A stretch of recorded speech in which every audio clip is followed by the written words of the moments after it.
Hello! Hi అండి అందరికీ. వేడి వేడి చేపల పులుసునైతే చేసుకుందాం. ముందుగా దీనికోసం వెడల్పుగా ఉన్న చేపల కూర దాకనైతే పెట్టుకోవాలి. ఇందులో కొంచెం ఆయిల్ వేసుకొని, మెంతులు వేసుకొని, కచ్చాపచ్చాగా నూరుకున్న ఉల్లిపాయ పేస్ట్‌ని కూడా వేసుకొని వేయించుకోవాలి.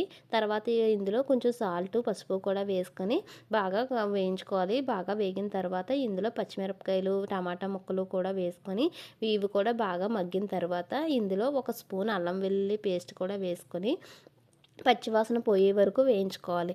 తర్వాత నీట్‌గా కడిగి పెట్టుకున్న చేప ముక్కలను కూడా వేసుకొని అందులో 2 స్పూన్స్ కారం కూడా వేసుకొని గరిటెతో కదపకుండా దాకని వీడియోలో చూపిస్తున్న విధంగా కుదుపుకోవాలన్నమాట. అప్పుడు ముక్కలు చెదిరిపోకుండా ఉంటాయి. తర్వాత ఇందులో కొంచెం వాటర్ ఏసి వాటర్ ఒక ఉడుకు వచ్చిన తర్వాత అప్పుడు ఇందులో సరిపడా చింతపండు రసము, కొన్ని పులుసుకు సరిపడా వాటర్ వేసుకొని ఇలా పులుసు మరుగుతూ ఉండగా ధనియాల పొడి, జీలకర్ర పొడి వేసుకొని లాస్ట్‌లో కొత్తిమీర వేసుకొని పులుసు దగ్గరికి అయ్యాక దించేసుకోవడమే. Thanks for watching.